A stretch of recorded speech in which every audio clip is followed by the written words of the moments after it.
Historia njeh qytetërime që u rrëzuan nga luftrat të tjerë nga pushtimet, por ka edhe nga ata që u shuan pa një shpjegim të vetëm duke lënë pas vetëm rënoja, hamendësime dhe pyetje pa përgjigje. Janë 9 prej tyre. Majat ishin ndërmendjet më të ndritura të botës së lashtë, matematicien, astronom, arkitekt. Qytetet e tyre madhështore lulëzuan prej shekuj, derisa rreth vitit 900 pas Krishtit u zbrazën pothuajse një herësh. Thatësira, luftrat e brendshme dhe uria janë shpjegime të mundshme, por asgjë përfundimtare. Qytetet mbetën, njerëzit u zhdukën. Në skajin tjetër të botës, Rapa Nui, ishulli i pashkëve, ndërtoi statuje gjigande prej guri. Moai, si dëshmi e një shoqërie të organizuar, por shfrytëzimi ekstrem i burimeve, sëmundjet dhe izolimi e çuan popullsinë drejt kolapsit. Kur europianët mbritën, gjetën vetëm hijet e një qytetërimi. Qytetërimi i Luginës në Indusit. Ishte një nga më të mëdhenjtë e botës së lashtë me qytete të planifikuara dhe sisteme kanalizimi moderne për kohën. Dhe megjithatë, rreth vitit 1800 para Krishtit, qytetet u braktisën. Jo pushtim, jo shkatrim masiv, thjesht largim.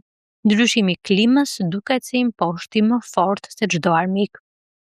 Në Egjipt, Thonis Heraklion u zhduk fjalë për fjalë nën det.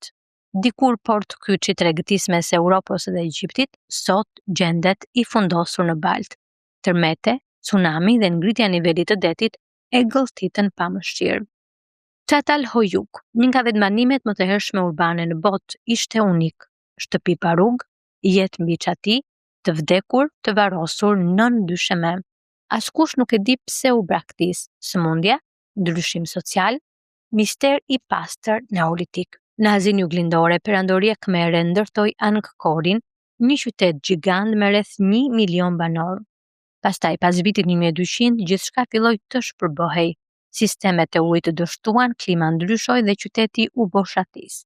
Në Amerikën e Veriut, Cahokia ishte një metropol për kohën e vet, me tuma monumentale dhe tregti të zhvilluar. Një përmbytje e madhe mendohet se i detyroi banorët ta braktisnin duke lënë qytetin të heshtë përgjithmonë. Minoanët, qytetërimi i madh evropian, u goditën nga një nga shpërthimet më shkatruese vulkanike në histori.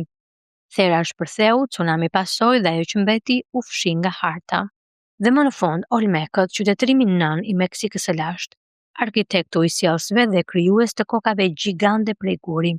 Rreth vitit 400 para Krishtit, qytetet e tyre u braktisën. Fatkeqësi natyrore apo luftë, askush nuk është i sigurt. Këto qytetërime na kujtojnë një të vërtetë të pakëndshme dhe shoqëritë më të fuqishme mund të zhduken pa zhurmë, jo gjithmonë nga armiqt, shpesh nga natyra ose nga vetvetja.